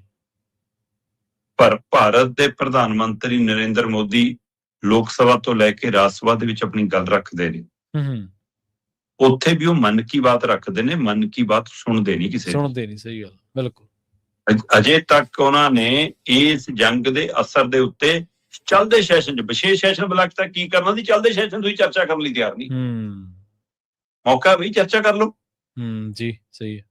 ਸਰਬ ਪਾਰਟੀ ਬੈਠਕ ਬੁਲਾਈ ਜਾਂਦੀ ਹੈ, ਪ੍ਰਧਾਨ ਮੰਤਰੀ ਜਾਂਦਾ ਹੀ ਨਹੀਂ, ਤੇ ਫਿਰ ਉਹ ਪਾਰਟੀ ਦੀ ਕਿੰਨੀ ਕੁ ਪਰਪੱਕਤਾ ਰਹਿ ਜੂਗੀ ਜੇ ਤੁਸੀਂ ਉਹਨੂੰ ਗੰਭੀਰਤਾ ਨਾਲ ਤੁਸੀਂ ਨਹੀਂ ਲੈ ਰਹੇ। ਵਿਰੋਧੀ ਧਿਰ ਦਾ ਲੀਡਰ ਕਹਿੰਦਾ ਮੇਰੇ ਲਈ ਕੇਰਲਾ ਦਾ ਪ੍ਰੋਗਰਾਮ ਪਹਿਲਾਂ, ਬਾਅਦ ਚੋਂ ਕਹਿੰਦਾ ਕਿ ਨਹੀਂ ਕੇਰਲਾ ਵੀ ਨਹੀਂ ਜਾ ਸਕਿਆ, ਮੇਰੇ ਤਾਂ ਮਾਤਾ ਬਿਮਾਰ ਸੀ, ਮੈਂ ਤਾਂ ਹਸਪਤਾਲ ਸੀ। ਪਰ ਇਸ ਤੋਂ ਪਹਿਲਾਂ ਦੇ ਚੈੱਕ ਕਰਕੇ ਦੇਖੋ, ਜਦੋਂ ਇਹੋ ਜਿਹੇ ਮੌਕੇ ਬਣੇ ਨੇ ਤਾਂ ਪ੍ਰਧਾਨ ਮੰਤਰੀਆਂ ਨੇ ਉਸੇ ਲੀਡ ਕੀਤਾ, ਅਗਵਾਈ ਕੀਤੀ ਹੈ, ਚਾਹੇ ਮਨਮੋਹਨ ਸਿੰਘ ਹੋਣ, ਚਾਹੇ ਵਾਜਪਾਈ, ਚਾਹੇ ਉਹਦੇ ਪਿੱਛੇ ਵਾਲਾ ਦੌਰ ਦੇਖ ਲਓ ਜੀ। ਤੇ ਨਰਿੰਦਰ ਮੋਦੀ ਨੂੰ ਮੁਸਕ ਆਉਂਦੀ ਹੈ ਬਾਕੀ ਦਲਾਂ ਦੇ ਲੀਡਰਾਂ 'ਚ ਬੈਠ ਕੇ ਕਿ ਇਹਦੇ ਨਾਲ ਵੀ ਕੋਈ ਗਰਮਾ ਡਿੱਗਦੀ ਹੈ, ਕੀ ਹੁੰਦਾ? ਚਲੋ ਤੁਸੀਂ ਸੰਸਦ 'ਚ ਵੀ ਗੱਲ ਨਹੀਂ ਕਰ ਰਹੇ, ਤੁਸੀਂ ਉੱਥੇ ਵੀ ਨਹੀਂ ਜਾ ਰਹੇ, ਪਰ ਤੁਸੀਂ ਲੋਕਾਂ ਨੂੰ ਇੱਕ ਗੱਲ ਕਹਿੰਦੇ ਹੋ ਕਿ ਜਿਸ ਤਰ੍ਹਾਂ ਆਪਾਂ ਕਰੋਨਾ ਕਾਲ ਨਾਲ ਨਜਿੱਠਿਆ ਸੀ, ਉਹੀ ਜਿਹੀ ਸਥਿਤੀ ਬਣਦੀ ਆਪਾਂ ਨਜਿੱਠ ਲਾਂਗੇ। ਉਹੀ ਜਿਹੀ ਸਥਿਤੀ ਦਾ ਮਤਲਬ ਕੀ ਚੱਲ ਰਿਹਾ? ਜਦੇ ਫਿਰ ਲੋਕਾਂ ਨੇ ਹਿਸਾਬ ਕੱਢ ਲਿਆ, ਲੋਕ ਜਦੇ ਪੰਪਾਂ ਨੂੰ ਢੋਲੀਆਂ ਕੈਨੀਆਂ ਲੈ ਕੇ ਭੱਜ ਲਏ। ਸਹੀ ਹੈ। ਤੇ ਸਕੂਟਰ, ਗੱਡੀਆਂ, ਕਾਰਾਂ 'ਚ ਲੋਕ ਤੇਲ ਫੁੱਲ ਕਰਾਉਣ ਲੱਗ ਪਏ। ਸਿਲੰਡਰਾਂ ਰਹੀ ਮਾਰਾਮਾਰੀ ਮਚ ਗਈ। ਏਟੀਐਮਾਂ ਵਾਲੇ, ਬੈਂਕਾਂ ਵਾਲੇ ਕਹਿੰਦੇ ਕਿ ਸਵੇਰੇ ਪਾ ਕੇ ਜਾਂਦੀਆਂ ਕੰਪਨੀਆਂ ਵਾਲੇ, ਸ਼ਾਮ ਤੱਕ ਪੈਸੇ ਮੁੱਕ ਜਾਂਦੇ ਆ। ਏਟੀਐਮਾਂ 'ਚ ਲੋਕਾਂ ਨੇ ਪੈਸੇ ਕਢਾ ਨਕਦੀ ਰੱਖਣੀ ਸ਼ੁਰੂ ਕਰਤੀ। ਰਾਸ਼ਨ ਦੀਆਂ ਦੁਕਾਨਾਂ ਤੇ ਅਚਾਨਕ ਭੀੜ ਵੱਧ ਗਈ, ਲੋਕ ਰਾਸ਼ਨ ਇਕੱਠਾ ਕਰਨ ਲੱਗ ਪਏ ਤੇ ਝਾਪਾ ਧਾਪੀ ਵਾਲਾ ਮਾਹੌਲ ਹੋ ਗਿਆ। ਸਰਕਾਰਾਂ ਨੇ ਭੈਭੀਤ ਕਰਨਾ ਹੁੰਦਾ ਲੋਕਾਂ ਨੂੰ, ਕਿ ਲੋਕਾਂ ਦੇ ਮਨਾਂ ਨੂੰ ਠਾਹਰ ਦੇਣੀ ਹੁੰਦੀ ਹੈ ਕਿ ਹਾਂ ਨਹੀਂ, ਫਿਕਰ ਨਾ ਕਰੋ, ਅਸੀਂ ਹੈਗੇ ਹਾਂ। ਸਹੀ ਗੱਲ। ਤੇ ਚਰਚਾ ਤੁਸੀਂ ਪਕੌੜੇ ਹੋ। ਇਹ ਸਾਰੇ ਪਹਿਲੂ ਤੇ ਇੱਕ ਨਵੀਂ ਚੀਜ਼ ਨੇ ਹੋਰ ਮੋਹਰ ਲਾਈ। ਉਹ ਲੱਗੀ ਜਦੋਂ ਪ੍ਰਧਾਨ ਮੰਤਰੀ ਨੇ ਦੇਸ਼ ਦੇ ਵੱਖ-ਵੱਖ ਸੂਬਿਆਂ ਦੇ ਮੁੱਖ ਮੰਤਰੀਆਂ ਨਾਲ ਮੀਟਿੰਗ ਰੱਖ ਲਈ। ਅੱਜ ਸਾਡੇ ਸ਼ੁੱਕਰਵਾਰ ਦੇ ਹਿਸਾਬ ਨਾਲ, ਮਤਲਬ ਜਦੋਂ ਆਪਾਂ ਗੱਲ ਕਰ ਰਹੇ ਹਾਂ, ਤਾਂ ਉਸ ਹਵਾਲੇ ਨਾਲ ਅੱਜ ਸ਼ਾਮ ਤੱਕ ਪ੍ਰਧਾਨ ਮੰਤਰੀ ਦੇਸ਼ ਦੇ ਸਾਰੇ ਸੂਬਿਆਂ ਦੇ ਮੁੱਖ ਮੰਤਰੀਆਂ ਨਾਲ ਵੀਡੀਓ ਕਾਨਫਰੰਸਿੰਗ ਰਾਹੀਂ ਬੈਠਕ ਕਰਨਗੇ। ਠੀਕ ਹੈ। ਤੇ ਇਹਦਾ ਅੰਦਾਜ਼ਾ ਇਹੀ ਲਾਇਆ ਜਾ ਰਿਹਾ, ਮੈਂ ਕਹਿੰਦਾ ਨਾ ਵੀ ਹੋਵੇ। ਅੱਜ ਵੀ ਕਹਿ ਰਹੇ ਨੇ ਸਾਡੇ ਕੋਲ ਜੀ ਮਹੀਨੇ ਦਾ ਤੇਲ ਪਿਆ ਹੈ, ਸਾਡੇ ਕੋਲ 2 ਮਹੀਨੇ ਦੀ ਗੈਸ ਪਈ ਹੈ, ਸਾਡੇ ਕੋਲ ਬਦਲਵੇਂ ਪ੍ਰਬੰਧ ਹੈ ਜੀ, ਸਾਰਾ ਕੁਝ ਹੈ। ਅੰਦਾਜ਼ੇ ਇਹ ਲਾਏ ਜਾ ਰਹੇ ਨੇ ਕਿ ਪ੍ਰਧਾਨ ਮੰਤਰੀ ਅੱਜ ਸੂਬਿਆਂ ਨੂੰ ਇਤਲਾਹ ਕਰਨਗੇ ਕਿ ਆਪਾਂ ਆਉਂਦੇ ਹਫ਼ਤੇ 'ਚ ਕਿਵੇਂ ਕੰਟਰੋਲ ਕਰਨਾ ਸਾਰਾ ਕੁਝ। ਠੀਕ ਹੈ। ਤੇ ਉਹਦੇ ਵਿੱਚੋਂ ਲੋਕ ਲੋਕਡਾਊਨ ਇਸ ਲਈ ਦੇਖ ਰਹੇ ਨੇ ਕਿ ਪ੍ਰਧਾਨ ਮੰਤਰੀ ਤਾਂ ਇਹਦੇ ਵੱਲ ਇਸ਼ਾਰੇ ਕਰੇ ਰਹੇ ਨੇ, ਕੱਲ ਪੁਤਿਨ ਨੇ ਵੀ ਕਹਿਤਾ। ਤੇ ਜੇ ਰੂਸ ਵੀ ਕਹਿ ਰਿਹਾ ਸਹੀ ਹੈ, ਪ੍ਰਧਾਨ ਮੰਤਰੀ ਸਾਡਾ ਸੂਬਿਆਂ ਦੇ ਮੁੱਖ ਮੰਤਰੀ ਨਾਲ ਬੈਠਕ ਕਰ ਰਿਹਾ, ਤਾਂ ਇਹਦਾ ਮਤਲਬ ਕੋਈ ਨਿਰਦੇਸ਼ ਦਿੱਤੇ ਜਾ ਸਕਦੇ। ਬੇਸ਼ੱਕ ਕਰੋਨਾ ਕਾਲ ਵਾਂਗ ਹੋ ਸਕਦਾ ਮੂੰਹ ਬੰਦ ਕਰਕੇ ਘਰਾਂ 'ਚ ਨਾ ਲੋਕ ਡੱਕੇ ਜਾਣ, ਕਿਉਂਕਿ ਉਹੀ ਜਿਹੀ ਕੋਈ ਬਿਮਾਰੀ ਵਾਲਾ ਤਾਂ ਹੁਣ ਪਹਿਲੂ ਨਹੀਂ ਹੈਗਾ ਜਿਹੋ ਜਿਹਾ ਉਸ ਸਮੇਂ ਸੀਗਾ ਕਿ ਕਿਸੇ ਨੇੜੇ ਨਹੀਂ ਜਾਣਾ ਜੀ, ਕਿਸੇ ਨੂੰ ਛੂਹਣਾ ਨਹੀਂ, ਜਿਆ ਨਹੀਂ। ਹਾਂ, ਊਰਜਾ ਦੇ ਸਰੋਤ ਕਿਵੇਂ ਬਚਾਉਣੇ, ਉਹਦੇ ਲਈ ਹੋ ਸਕਦਾ ਕਿ ਗੱਡੀਆਂ ਬੰਦ ਕਰ ਦੋ। ਸਹੀ ਹੈ। ਤੁਸੀਂ ਕਹੋ ਵੀ ਸੜਕ ਤੇ ਗੱਡੀਆਂ ਨਹੀਂ ਚੱਲਣਗੀਆਂ 4 ਦਿਨ, ਜਾਂ ਆ ਸਿਰਫ 2 ਵੀਲਰ ਚੱਲੂਗਾ ਜੀ, 4 ਵੀਲਰ ਨਹੀਂ ਚੱਲੂਗਾ, ਜਾਂ ਸਿਰਫ ਕਮਰਸ਼ੀਅਲ ਗੱਡੀ ਚੱਲੂਗੀ ਜੀ, ਪ੍ਰਾਈਵੇਟ ਨਹੀਂ ਚੱਲੂਗੀ। ਬਿਲਕੁਲ ਬਿਲਕੁਲ। ਵਰਕ ਫਰੋਮ ਹੋਮ ਕਰ ਲਓ। ਠੀਕ ਹੈ ਨਾ। ਤੁਸੀਂ ਗੈਸ ਦੇ ਹਵਾਲੇ ਨਾਲ ਕੋਈ ਨੁਕਤਾ ਕੱਢੋ ਕਿ ਸਾਰੀਆਂ ਹੋਸਟਲ, ਢਾਬੇ ਜੋ ਵੀ ਹੈ, ਇਹਦੇ ਉੱਤੇ ਕਿਵੇਂ ਅਸਰ ਪਾਉਣਾ ਜੀ, ਇਹਨੂੰ ਰੋਕ ਲਓ ਤੇ ਲੋਕ ਬਾਹਰ ਖਾਣੋਂ ਜਾਣਾ ਬੰਦ ਕਰ ਦੇਣ। ਸੋ ਕਿਹੜੀ ਤਕਨੀਕ, ਕੁਛ ਇਹਦਾ ਮਤਲਬ ਪੂਰਾ ਨਹੀਂ ਤਾਂ ਅੱਧਾ ਤਾਂ ਲੋਕਡਾਊਨ ਲੱਗਣ ਵਾਲਾ। ਲੋਕ ਇਹਦੇ ਅੰਦਾਜ਼ਿਆਂ ਅਨੁਸਾਰ ਆਪਣੀਆਂ ਤਿਆਰੀਆਂ ਕਰਨ ਲੱਗੇ ਨੇ। ਸੋ ਕਾਫੀ ਡਰ ਦਾ ਮਾਹੌਲ ਹੈ ਦੁਨੀਆ ਭਰ ਦੇ ਵਿੱਚ, ਔਰ ਉਹਦੇ ਵਿੱਚੋਂ ਭਾਰਤ ਵੀ ਲੰਘ ਰਿਹਾ। ਤੇ ਸਾਡੀਆਂ ਸਰਕਾਰਾਂ, ਪਹਿਲਾਂ ਤਾਂ ਸ਼ਾਇਦ ਉਹਨੂੰ ਲੱਗਿਆ ਹੋਏਗਾ ਟਰੰਪ ਆਪਣਾ ਮਿੱਤਰ, ਇਰਾਨ ਕਿੱਥੇ ਉਹਦੇ ਮੂਹਰੇ ਟਿਕੂਗਾ, ਇਰਾਨ ਨੂੰ ਮਸਲ ਕੇ ਹੋ ਜਾਣਾ, ਆਪਾਂ ਅਮਰੀਕਾ ਨਾਲ ਖੜੇ ਰਹੋ। ਜਦ ਹਫ਼ਤਾ ਲੰਘਿਆ, 10 ਦਿਨ ਲੰਘੇ, ਫਿਰ ਲੱਗਿਆ ਕਿ ਨਹੀਂ ਚੱਲ ਕੋਈ ਗੱਲ ਨਹੀਂ, ਹੋਰ 2 ਦਿਨ ਦੇਖ ਲਓ, 2 ਦਿਨ ਦੇਖ ਲਓ। ਤੇ ਇਰਾਨ ਜਦੋਂ ਮੂਹਰੇ ਤੋਂ ਟੱਕਰਦਾ ਰਿਹਾ, ਤੇ ਹੁਣ ਸਾਡੇ ਨੂੰ ਹਿਸਾਬ ਲੱਗ ਰਿਹਾ ਕਿ ਹੁਣ ਕੀ ਕਰੀਏ। ਸੋ ਇਸ ਲਈ ਹੁਣ ਤੁਸੀਂ ਹੱਥਾਂ ਪੈਰਾਂ ਦੀ ਪੈ ਗਈ। ਇਹੀ ਸਮੀਖਿਆ ਬੈਠਕ 15 ਦਿਨ ਪਹਿਲਾਂ ਹੋਣੀਆਂ ਚਾਹੀਦੀਆਂ ਸੀ। ਸਹੀ। ਇਹੀ ਯੋਜਨਾਵਾਂ ਤੇ ਕੰਮ 15-20 ਦਿਨ ਪਹਿਲਾਂ ਹੋਣਾ ਚਾਹੀਦਾ ਸੀ। ਚੌਥੇ 5ਵੇਂ ਦਿਨੇ ਇਸ ਵੱਲ ਨੂੰ ਨਜ਼ਰ, ਆਪਾਂ ਪਹਿਲੇ ਦਿਨ ਤੋਂ ਗੱਲ ਕਰਦੇ ਆ ਰਹੇ ਹਾਂ ਕਿ ਅਸਰ, ਇਹ ਤਾਂ ਸਰਕਾਰਾਂ ਨੇ ਤੰਤਰ ਜੰਤਰ, ਰਿਪੋਰਟਾਂ ਨੇ, ਇਹਨਾਂ ਕੋਲ ਸਾਰੀ ਜਾਣਕਾਰੀ ਹੈ। ਉਹਦੇ ਬਾਵਜੂਦ ਵੀ ਤੁਸੀਂ ਗੰਭੀਰਤਾ ਨਹੀਂ ਦਿਖਾ ਰਹੇ, ਤੇ ਹੁਣ ਤੁਹਾਡੇ ਹੱਥ ਪੈਰ ਫੁੱਲ ਰਹੇ ਨੇ। ਸੋ ਕਾਫੀ ਸਥਿਤੀ ਤਣਾਅ ਵਾਲੀ ਹੈ ਜਨਾਬ ਜੀ। ਬਿਲਕੁਲ ਬਿਲਕੁਲ। ਤੇ ਅਗਲੀ ਗੱਲ ਕਰੀਏ ਸ਼ਰਮਾ ਜੀ, ਆਪਾਂ ਹੋਟਲ ਰੈਸਟੋਰੈਂਟਾਂ ਦੀ, ਜਿਨ੍ਹਾਂ ਦਾ ਤੁਸੀਂ ਜ਼ਿਕਰ ਵੀ ਕੀਤਾ, ਇਹ ਹੁਣ ਕਹਿੰਦੇ ਸਿਲੰਡਰ ਟੈਕਸ ਵੀ ਵਸੂਲਣ ਲੱਗ ਪਏ ਜੀ। ਪ੍ਰਵੀਨ ਜੀ, 40,000 ਦੇ ਕਰੀਬ ਸਾਡੇ ਇੱਥੇ ਹੋਸਟਲ ਨੇ ਲਗਭਗ ਜੀ। ਉਹ ਹੋਸਟਲਾਂ ਦੇ ਵਿੱਚ ਰੋਟੀ ਪੱਕਣੀ ਲਗਭਗ ਬੰਦ ਵਾਲੀ ਸਥਿਤੀ ਹੋ ਗਈ। ਆਪਾਂ ਪਹਿਲਾਂ ਵੀ ਗੱਲ ਕਰਦੇ ਸੀ ਕਿ ਹਸਪਤਾਲਾਂ ਦੀਆਂ, ਸਕੂਲਾਂ, ਕਾਲਜਾਂ, ਯੂਨੀਵਰਸਿਟੀਆਂ ਦੀਆਂ ਕੰਟੀਨਾਂ ਤੇ ਅਸਰ ਸਿੱਧਾ ਪੈਣਾ ਜੀ। ਤੇ ਕਈ ਛੋਟੇ-ਮੋਟੇ ਦੁਕਾਨਦਾਰ, ਢਾਬੇ ਵਾਲੇ, ਜਿਨ੍ਹਾਂ ਦੀ ਸਿਫਾਰਿਸ਼ ਨਹੀਂ ਚੱਲਦੀ, ਜਾਂ ਜਿਹੜੇ ਓਨੇ ਮਹਿੰਗੇ ਸਿਲੰਡਰ ਨਹੀਂ ਖਰੀਦ ਸਕਦੇ 2 ਨੰਬਰੀ, ਉਹ ਤਾਂ ਆਪਣੀ ਦੁਕਾਨ ਨੂੰ ਤਾਲਾ ਲਾ ਕੇ ਤੁਰ ਪਏ। ਕਈ ਤਾਂ ਡਰਦੇ ਫਿਰ ਪਿੰਡਾਂ ਨੂੰ ਤੁਰ ਪਏ। ਪਹਿਲਾਂ ਹੀ ਦਿੱਲੀ, ਬੰਬੇ ਤੋਂ ਲੋਕ ਛੱਡ ਕੇ ਆਪਣੇ ਸੂਬਿਆਂ ਕਨੀ ਨੂੰ ਨਿਕਲ ਤੁਰੇ ਨੇ ਕਿ ਚਲੋ ਫਿਰ ਤਾਂ ਗੱਡੀ ਨਹੀਂ ਮਿਲਦੀ, ਬਾਅਦ ਚੋਂ ਨਹੀਂ ਮਿਲਦੀ। ਲੋਕਾਂ ਨੂੰ ਡਰ ਪੈਣ ਲੱਗ ਪਿਆ। ਤੇ ਜੇ ਹੁਣ ਹੋਸਟਲਾਂ ਦੇ ਕਰੀਬ 40,000 ਭਾਰਤ ਦੇ ਵਿੱਚ ਹੋਸਟਲ ਪ੍ਰਭਾਵਿਤ ਨੇ ਇਸ ਕਾਰਨ, ਤਾਂ ਉਹਦਾ ਮਤਲਬ 35 ਲੱਖ ਤੋਂ ਵੱਧ ਜਵਾਕ ਰੋਟੀ ਦੀ ਮਸਲੇ 'ਚ ਫਸਿਆ। 35 ਹੂੰ ਲੱਖ ਤੋਂ ਵੱਧ। ਜੀ ਤੇ ਉਹ ਜਵਾਕ ਨੂੰ ਜੇ ਰੋਟੀ ਪਾਣੀ ਨਹੀਂ ਮਿਲਦਾ ਫਿਰ ਉਹ ਢਾਬਿਆਂ ਕੰਨੀ ਹੋਟਲਾਂ ਕੰਨੀ ਨੂੰ ਗੇੜੀ ਮਾਰੂਗਾ, ਮਹਿੰਗੀ ਵੀ ਲਊਗਾ। ਹੂੰ ਜਿਹੜਾ ਘਰੋਂ ਬਾਹਰ ਰਹਿ ਰਿਹਾ, ਹੋਸਟਲ 'ਚ ਰਹਿ ਰਿਹਾ, ਤਾਂ ਉਹਦੀ ਜੇਬ 'ਚ ਪੈਸੇ ਤਾਂ ਹੋਣਗੇ ਪਰ ਉਹ ਰੋਟੀ ਕਿੱਥੋਂ ਕਰੇ ਹੁਣ? ਸਹੀ ਉਹਦੇ ਗੱਲ ਲਈ ਮਸਲਾ ਬਣ ਗਿਆ। ਹੂੰ ਤੇ ਕੀ ਉਹਨੂੰ ਕੈਸ਼ ਕਰਨ ਲੱਗੇ ਹੋਏ ਨੇ ਢਾਬਿਆਂ ਵਾਲੇ, ਹੂੰ ਜਾਂ ਜਿਹੜੇ ਲੋਕ ਰੂਟੀਨ 'ਚ ਨੇ ਕਿ ਸੈਚਰਡੇ ਸੰਡੇ ਬਾਹਰ ਖਾਣਾ ਹੈ, ਜਾਂ ਕਈ ਲੋਕ ਅੱਜ ਅੱਗੇ ਤਾਂ ਹੁੰਦਾ ਸੀ ਸਫ਼ਰ ਦੇ ਟਾਈਮ ਜਾਣ ਲੱਗਿਆ ਆਪਣੇ ਘਰੋਂ 4 ਮਨ ਪਕਾ ਕੇ ਲੈ ਜਾਓ, ਨਾਲ ਸਬਜ਼ੀ ਬਣਾ ਕੇ ਲੈ ਜਾਓ, ਅਚਾਰ ਰੱਖ ਕੇ, ਚਟਨੀ ਰੱਖ ਕੇ ਲੈ ਜਾਓ, ਚੱਲ ਰਾਹ 'ਚ ਕਿਤੇ ਰੋਕ ਕੇ ਚਾਹ ਬਣਾ ਲਾਂਗੇ, ਖਾ ਲਾਂਗੇ। ਹੁਣ ਉਹ ਤਾਂ ਕਲਚਰ ਗਿਆ। ਹੁਣ ਤਾਂ ਅਗਲਾ ਘਰੇ ਤੋਂ ਤੁਰਨ ਲੱਗੇ ਜਿੱਥੇ ਜਾਣਾ ਉਹਦੇ ਰਾਹ 'ਚ ਪਹਿਲਾਂ ਹੀ ਲੱਭਦਾ ਕਿ ਕਿਹੜਾ ਆਊਗਾ ਵੱਡਾ ਰੈਸਟੋਰੈਂਟ, ਕੋਈ ਬੜੀ ਉੱਥੇ ਰੁਕਾਂਗੇ। ਸਹੀ ਗੱਲ। ਇੱਥੇ ਇਹ ਕਰਕੇ ਤੁਰਨ ਲੱਗ ਪਿਆ ਹੁਣ ਸਿਸਟਮ ਸਾਡਾ। ਤੇ ਉਹਦੇ ਵਿੱਚ ਫਿਰ ਇਹ ਅਦਾਰੇ ਹੁਣ ਕੈਸ਼ ਕਰਦੇ ਨੇ ਕਿ ਆ ਜਾਓ ਤੁਸੀਂ, ਅਸੀਂ ਜੇ ਵੱਡਾ। ਮੈਂ ਇਹਦੀ ਇੱਕ ਉਦਾਹਰਨ ਦੇ ਦਿੰਦਾ ਜੀ। ਬੰਗਲੁਰੂ ਦੇ ਵਿੱਚ ਇੱਕ ਕੈਫੇ ਦੇ ਅੰਦਰ ਬੰਦੇ ਨੇ ਨਿੰਬੂ ਪਾਣੀ ਦਾ ਆਰਡਰ ਦਿੱਤਾ ਜੀ। ਠੀਕ ਹੈ। ਤੇ ਉਹ ਨਿੰਬੂ ਪਾਣੀ ਦੀ ਕਹਿੰਦੇ ਜੀ MRP ਸੀ ਜਿਹੜੀ, ਉਹ 358 ਰੁਪਈਏ ਸੀ। ਠੀਕ ਹੈ। ਤੇ 358 ਰੁਪਈਏ ਵਾਲੇ ਨਿੰਬੂ ਪਾਣੀ ਦੇ ਹਵਾਲੇ ਨਾਲ ਉਹਦੇ ਉੱਤੇ ਕਹਿੰਦੇ ਜੀ ਗੈਸ ਕ੍ਰਾਈਸਿਸ ਸੈਸ ਲਾਤਾ ਬਿੱਲ ਦੇ ਉੱਤੇ। ਗੈਸ ਕ੍ਰਾਈਸਿਸ ਸੈਸ ਲਾ ਕੇ ਉਹ 358 ਵਾਲਾ ਪਤਾ ਨਹੀਂ ਕਹਿੰਦੇ 378, ਪਤਾ ਨਹੀਂ 380 ਰੁਪਈਏ ਦਾ ਕੁਝ ਬਣ ਗਿਆ। ਠੀਕ ਹੈ। ਪਹਿਲਾਂ ਤਾਂ ਨਿੰਬੂ ਪਾਣੀ ਉਹ 358 ਰੁਪਈਏ ਦਾ, ਬਈ ਇਹ ਹੁਣ ਇਹੋ ਜਿਹੇ ਕੈਫਿਆਂ 'ਚ ਜਾਣ ਵਾਲੀ ਜਾਣਦੇ ਹੋਣਗੇ ਕਿ ਕੀ ਵੱਖਰਾ ਸੋਨਾ ਚਾਂਦੀ ਘੋਲ ਕੇ ਪਾਉਂਦੇ ਨੇ ਉਹ, ਹੈਨਾ। ਦੂਜਾ ਫਿਰ ਚਲੋ ਸਿਲੰਡਰ ਵਾਲੀ ਦਿੱਕਤ ਆ, ਆਪਾਂ ਮੰਨ ਲਈਏ। ਤੁਸੀਂ ਆਪਣੇ ਪੈਸੇ, ਤੁਸੀਂ ਆਪਣੀ ਸਾਰੀ ਕਮਾਈ ਆਪਣੇ ਮੈਨਿਊ ਦੇ ਵਿੱਚ ਜੋ ਚੀਜ਼ ਦਾ ਰੇਟ ਰੱਖਿਆ ਉਹ ਚੋਂ ਹੀ ਕੱਢੀ ਹੁੰਦੀ ਹੈ। ਖਰਚੇ ਕੱਢ ਕੇ ਤੁਹਾਡਾ ਪ੍ਰੋਫਿਟ ਉਹਦੇ ਵਿੱਚ ਹੁੰਦਾ। ਸਰਕਾਰੀ ਟੈਕਸ ਵੱਖਰਾ ਲੱਗਦਾ GST ਦੇ ਰੂਪ 'ਚ, ਜਾਂ ਜਿਹੜਾ ਵੀ ਟੈਕਸ ਹੈਗਾ, ਹੈਨਾ। ਵਿੱਚ ਸਰਵਿਸ ਟੈਕਸ ਦਾ ਰੌਲਾ ਪਿਆ ਸੀ, ਫਿਰ ਉਹ ਰੌਲਾ ਪੈਣ ਲੱਗ ਪਿਆ ਕਿ ਨਹੀਂ ਲਾ ਸਕਦੇ ਏਦਾਂ। ਹੁਣ ਜਦੋਂ ਤੁਸੀਂ ਕਹੋ ਵੀ ਸਾਨੂੰ ਤਾਂ ਸਿਲੰਡਰ ਜਿਹੜਾ 500 ਦਾ ਸਾਨੂੰ 800 ਦਾ ਮਿਲਦਾ, 1000 ਦਾ ਮਿਲਦਾ, 2000 ਦਾ ਮਿਲਦਾ, ਇਸ ਲਈ ਸਾਡੀ ਤਾਂ ਮਜਬੂਰੀ ਹੈ। ਵੈਸੇ ਇਹ ਬਿਲਕੁਲ ਵੀ ਲੀਗਲ ਨਹੀਂ ਹੈ, ਤੁਸੀਂ ਏਦਾਂ ਨਹੀਂ ਲਾ ਸਕਦੇ, ਸਰਕਾਰ ਦੀਆਂ ਹਦਾਇਤਾਂ ਵੀ ਆ ਰਹੀਆਂ। ਪਰ ਜੇ ਤੁਸੀਂ ਲਾ ਵੀ ਰਹੇ ਹੋ ਤਾਂ ਘੱਟੋ ਘੱਟ ਇਹ ਤਾਂ ਦੱਸੋ ਕਿ ਜਿਹੜੀ ਚੀਜ਼ ਚੁੱਲ੍ਹੇ ਤੇ ਪਕਾਈ ਹੋ ਨਹੀਂ, ਗੈਸ ਤੇ ਚੜਾਈ ਹੋ ਨਹੀਂ, ਉਹਦੇ ਉੱਤੇ ਕਿਵੇਂ ਉਹਦੇ ਤੇ ਕਿਵੇਂ ਠੁੱਕੀਆਂ ਨੇ। ਸਹੀ ਹੈ। ਉਹ ਨਿੰਬੂ ਪਾਣੀ ਦੇ ਵਿੱਚ ਦੱਸੋ ਜੀ ਕਿੱਥੇ ਗੈਸ ਦੀ ਵਰਤੋਂ ਆ ਗਈ। ਤੇ ਇਸ ਲਈ ਇਹ ਸਿੱਧੀ ਮੌਕੇ ਨੂੰ ਭੁਨਾਉਣ ਦੀ ਕਵਾਇਦ ਹੈ, ਇਹ ਲੁੱਟ ਮਚਾਉਣ ਦੀ ਕਵਾਇਦ ਹੈ। ਸੋ ਅਜਿਹਾ ਵਰਤਾਰਾ ਦੇਸ਼ 'ਚ ਕਈ ਥਾਵਾਂ ਤੋਂ ਸੁਣਨ ਨੂੰ ਮਿਲ ਰਿਹਾ, ਜਿਹਨੂੰ ਲੈ ਕੇ ਲੜਾਈ ਝਗੜੇ ਵਾਲੀਆਂ ਵੀਡੀਓ ਸਰਕਾਰ ਕੰਟਰੋਲ ਕਰੇ, ਸਰਕਾਰ ਆਪਣਾ ਰੋਲ ਨਿਭਾਵੇ। ਸਹੀ ਗੱਲ ਹੈ, ਬਿਲਕੁਲ। ਨਾ ਕਿ ਲੋਕਾਂ ਦੇ ਵਿੱਚ ਅਜਿਹੀ ਦਹਿਸ਼ਤ ਪੈਦਾ ਹੋ ਜਾਵੇ ਜਿਹਦੇ ਕਾਰਨ ਅਫਰਾ ਤਫਰੀ ਦਾ ਮਾਹੌਲ ਬਣ ਜਾਵੇ। ਬਿਲਕੁਲ ਜੀ। ਜਦੋਂ ਸ਼ਰਮਾ ਜੀ ਕੋਈ ਪੁੱਛਣ ਵਾਲੀ ਨਹੀਂ, ਕੋਈ ਚੈੱਕ ਕਰਨ ਵਾਲੀ ਨਹੀਂ ਗਾ, ਫਿਰ ਆਪੋ ਧਾਪੀ ਮਚੀ ਹੋਈ ਹੈ। ਬਸ ਆਪੋ ਧਾਪੀ 'ਚ ਜਿੰਨਾ ਲੋਕਾਂ ਦਾ ਚੰਮ ਲੈ ਸਕਦਾ ਉਹਨਾਂ ਲਾਇਆ ਜਾ ਰਿਹਾ ਵੱਧ ਤੋਂ ਵੱਧ। ਜਾਂਦਿਆਂ ਦੀ ਗੱਲ ਕਰੀਏ, ਕਹਿੰਦੇ ਖਬਰਾਂ ਦੇ ਮੁਤਾਬਕ ਟਰੰਪ ਨੂੰ ਈਰਾਨ ਮੁਖੀ ਬਣਨ ਦੀ ਆਫਰ ਹੈ ਜੀ, 10 ਦਿਨਾਂ ਦੀ ਮੋਹਲਤ ਹੈ।